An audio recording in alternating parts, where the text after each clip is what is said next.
ನಮಸ್ಕಾರ. ನನ್ನ ಹೆಸರು ಡಾಕ್ಟರ್ ಪ್ರತಿಭಾ. ಶ್ರೀ ರಾಘವೇಂದ್ರ ಆಸ್ಪತ್ರೆಯಲ್ಲಿ ನಾನು 2 ವರ್ಷದಿಂದ ಗೈನಕಾಲಜಿಸ್ಟ್ ಆಗಿ ವರ್ಕ್ ಮಾಡ್ತಾ ಇದ್ದೀನಿ. ಪ್ರತಿ ವರ್ಷದಂತೆ ಈ ವರ್ಷ ಡಾಕ್ಟರ್ ABB ನಾಯ್ಡು ಅವರ ಪುಣ್ಯತಿಥಿಯ ಜ್ಞಾಪಕಾರ್ಥವಾಗಿ ಫ್ರೀ ಕ್ಯಾಂಪನ್ನು ಹಮ್ಮಿಕೊಳ್ಳಲಾಗ್ತಾ ಇತ್ತು. ಹಾಗೆಯೇ ಇದು 11ನೇ ವರ್ಷದ ಪುಣ್ಯತಿಥಿಯ ಪ್ರಯುಕ್ತವಾಗಿ ಫ್ರೀ ಕ್ಯಾಂಪ್, ಇದರಲ್ಲಿ ನುರಿತ ತಜ್ಞ ವೈದ್ಯರಿಂದ ಉಚಿತ ಆರೋಗ್ಯ ತಪಾಸಣೆ ಶಿಬಿರ ಮತ್ತು ಸಲಹಾ ಶಿಬಿರ ಮತ್ತು ರಕ್ತದಾನ ಶಿಬಿರವನ್ನು ಆಯೋಜಿಸಲಾಗಿತ್ತು. ರಕ್ತದಾನ ಶಿಬಿರದಲ್ಲಿ ಸ್ವಯಂ ಪ್ರೇರಿತರಾಗಿ ತುಂಬಾ ಜನ ಬಂದು ರಕ್ತದಾನವನ್ನು ಮಾಡಿದ್ದಾರೆ. ಇದುವರೆಗೂ ಒಂದು 14ರಿಂದ 15 ರಕ್ತದವನ್ನು ದಾನ ಮಾಡಿದ್ದಾರೆ. ಹಾಗೆಯೇ ಈ ಕ್ಯಾಂಪ್ ಮೇನ್ ಉದ್ದೇಶ ಏನಂತಂದರೆ, ಈ ಸುತ್ತಮುತ್ತಲಿನ ಬಡ ಹಳ್ಳಿ ಜನಗಳಿಗೆ ಉಪಯೋಗವಾಗುವ ರೀತಿಯಲ್ಲಿ ಅವರ ಆರೋಗ್ಯದ ಕಾಳಜಿ, ಅವರಿಗೆ ಇರುವಂತಹ ಆರೋಗ್ಯದ ಸಮಸ್ಯೆಗಳ ಬಗ್ಗೆ ಕುರಿತು ಅವರಿಗೆ ಅರಿವು ಮೂಡಿಸುವುದಾಗಿದೆ ಮತ್ತು ಅವರಿಗೆ ಇರುವಂತಹ ಸಮಸ್ಯೆಗಳಿಗೆ ಪರಿಹಾರ ನೀಡುವುದಾಗಿದೆ. ಅದು ಅಲ್ಲದೆ ಈಗಿನ ಸುತ್ತಮುತ್ತಲಿನ ಜನಗಳಲ್ಲಿ, ಹಳ್ಳಿಗಳ ಜನಗಳಲ್ಲಿ ತುಂಬ ಜನಕ್ಕೆ ಮಕ್ಕಳಿಲ್ಲದಿರುವುದು, ಈ ಥರ ಎಲ್ಲ ಇದೆ. PCOD ತೊಂದರೆ ಇರೋದು, ಬಂದೇತನ, ಈ ಥರ ಹಲವಾರು ಕಾರಣಗಳನ್ನು ನಾವು ಇಟ್ಕೊಂಡ್ಬಿಟ್ಟು ಇದು ಕ್ಯಾಂಪಲ್ಲಿ ಅವರಿಗೆ ಏನು ಸಮಸ್ಯೆ ಇರ್ಬೋದು, ಅದರಿಂದ ಅವ್ರಿಗೆ ಏನು ಪರಿಹಾರ ಕೊಡ್ಬೋದು, ಇದು ಎಲ್ಲ ಹೇಳಿಕೊಡಲಾಯಿತು.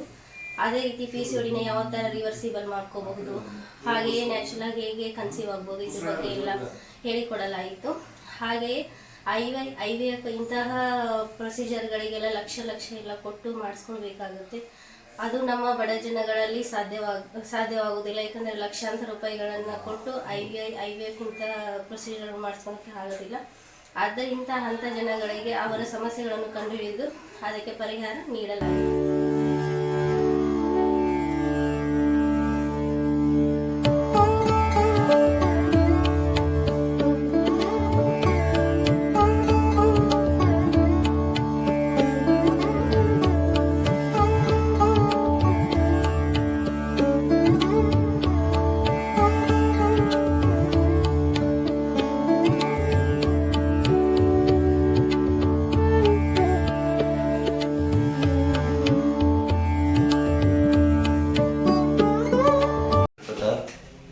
ನಾನು ಶ್ರೀ ರಾಘವೇಂದ್ರ ಆಸ್ಪತ್ರೆಯಲ್ಲಿ ವೈದ್ಯರಾಗಿ ಕಾರ್ಯನಿರ್ವಹಿಸುತ್ತಿದ್ದೇನೆ. ಇಂದು ದಿವಂಗತ ಶ್ರೀ ಡಾಕ್ಟರ್ ABB ನಾಯ್ಡು ಅವರ 11ನೇ ಪುಣ್ಯತಿಥಿ ಜ್ಞಾಪಕಾರ್ಥ ಶ್ರೀ ರಾಘವೇಂದ್ರ ಆಸ್ಪತ್ರೆಯಲ್ಲಿ ಉಚಿತ ಆರೋಗ್ಯ ತಪಾಸಣೆ ಶಿಬಿರ ಮತ್ತು ರಕ್ತದಾನ ಶಿಬಿರವನ್ನು ಹಮ್ಮಿಕೊಳ್ಳಲಾಗಿತ್ತು. ಸಾಕಷ್ಟು ಜನ ಸ್ವಯಂ ಪ್ರೇರಿತರಾಗಿ ಬಂದು ರಕ್ತದಾನವನ್ನು ಮಾಡಿದ್ದಾರೆ.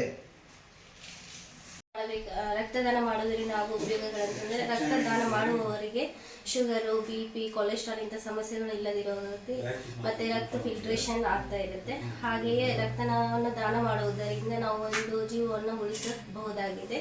ರಕ್ತದಾನವೇ ಮಹಾದಾನವಾಗಿದೆ.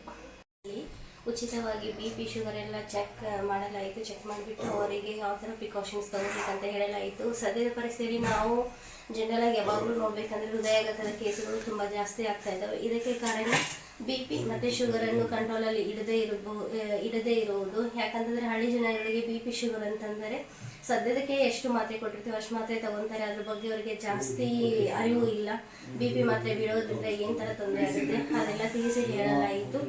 ಹಾಗೆಯೇ ಅವರಿಗೆ ಅರಿವು ಮೂಡಿಸಲಾಯಿತು. BP ಮತ್ತು ಶುಗರನ್ನು ಯಾವ ರೀತಿ ಕಂಟ್ರೋಲ್ ಮಾಡಬೇಕಂತ ಮತ್ತು ಡಯಟ್ ಎಲ್ಲ ಹೇಳಿಕೊಡಲಾಯಿತು. ಹಾಗೆಯೇ ಈ ಸುತ್ತಮುತ್ತಲಿನ ಜನಗಳಲ್ಲಿ ಕಿಡ್ನಿ ಸ್ಟೋನ್ ಅತಿಯಾಗಿ ಕಾಣಿಸಿಕೊಳ್ಳುತ್ತದೆ. ಕಿಡ್ನಿ ಸ್ಟೋನ್ ಆಗೋದಕ್ಕೆ ಕಾರಣಗಳು, ಅದು ಆಗದೆ ಇರೋದು ಪ್ರಿಕಾಷನ್ಸ್ ಎಲ್ಲ ಏನು ತಗೋಬೇಕಂತ ಹೇಳಿಕೊಡಲಾಯಿತು. ಹಾಗೆಯೇ 40 ವರ್ಷ ಮೇಲ್ಪಟ್ಟ ಎಲ್ಲ ಮಹಿಳೆಯರಲ್ಲಿ ಸರ್ವೈಕಲ್ ಕ್ಯಾನ್ಸರ್ ಅನ್ನೋದು ಒಂದು ದೇಶದ 2ನೇ ದೊಡ್ಡ ಕ್ಯಾನ್ಸರ್ ಆಗಿದೆ. ಅದರಿಂದ ಯಾವ ರೀತಿ ತಡೆಗಟ್ಟಬಹುದು, ಹಾಗೆಯೇ ಚಿಕ್ಕ ವಯಸ್ಸಿನಲ್ಲಿ ಯಾವ ಥರ ಪ್ರಿಕಾಷನ್ಸ್ ಎಲ್ಲ ತಗೋಬೇಕು, ಹಾಗೆ HPV ವ್ಯಾಕ್ಸಿನ್ ಅಂತೆಲ್ಲ ಬರುತ್ತೆ, ಅದ್ರ ಬಗ್ಗೆ ಎಲ್ಲ ಅರಿವು ಮೂಡಿಸಲಾಯಿತು ಮಹಿಳೆಯರಲ್ಲೆಲ್ಲ. ಹಾಗೆಯೇ 40 ವರ್ಷ ಮೇಲ್ಪಟ್ಟ ಎಲ್ಲ ಮಹಿಳೆಯರಿಗೆ ಪ್ಯಾಪ್ ಸ್ಮಿಯರ್ ಮಾಡಿಸ್ಕೊಳ್ಳೋದಕ್ಕೋಸ್ಕರ ಅವರಿಗೆಲ್ಲ ಅಡ್ವೈಸ್ ಮಾಡಲಾಯಿತು.